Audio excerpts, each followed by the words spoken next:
Men, when was the last time you cried? On my 4th birthday, my dad gifted me with violence. You see, one of the kids at the birthday party was running around and ended up slamming headfirst into my skull. I started crying my eyes out. That's when my dad scooped me up and took me to the bathroom. But instead of wiping my eyes dry or just giving me a hug, he hit me hard. "You're a big boy now, and big boys don't cry," was all he said before walking out and leaving me there to lick my wounds. From there, I did my best to never be upset. I was so successful that my dad even started testing me to see if I'd crack. I'd come home to see my action figures being chopped into little pieces with a steak knife. Or sometimes on TV, he would play compilation videos of the most gory, gruesome videos from horror movies. But the pain from my 4th birthday memory was so sharp that I never cracked. Sometimes my big brother Sam would try to come to me when our dad wasn't home. "It's okay to show emotions," he'd say while stroking my hair. "Just don't do it in front of Dad, but you can always come to me for anything." At the time, I was so wired to my dad's approval that I honestly started to believe Sam was a wuss. I never told on him, but I secretly hoped he would die for being such a weakling, that it was what he deserved. Well, Dad was driving Sam to school with me in the back seat when a car started speeding down the road. Luckily, Dad managed to stop in time. As we all caught our breaths from the near-death experience, a truck came out of nowhere and slammed right into us. That's what you get for driving in NYC on Halloween night, I guess. I managed to brace for impact in such a way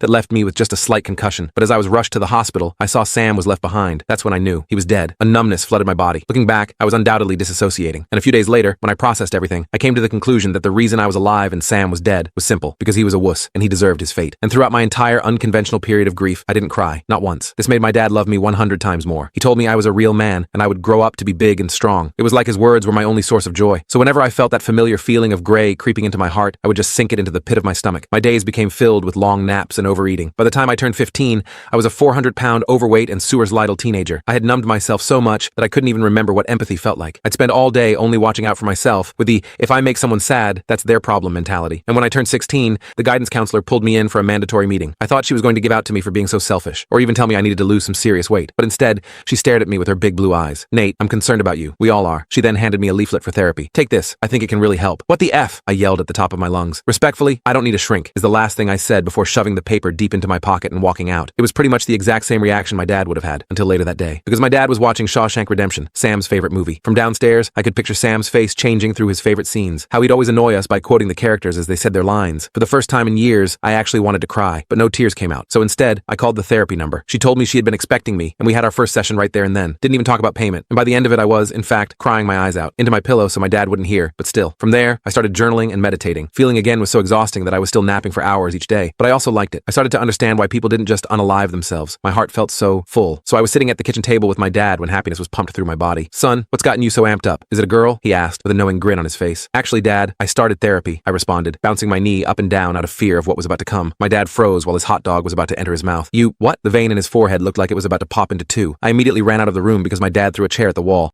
Tears were streaming down my face as I locked my bedroom door and dialed 911. The rest of the full story is on my channel and linked below.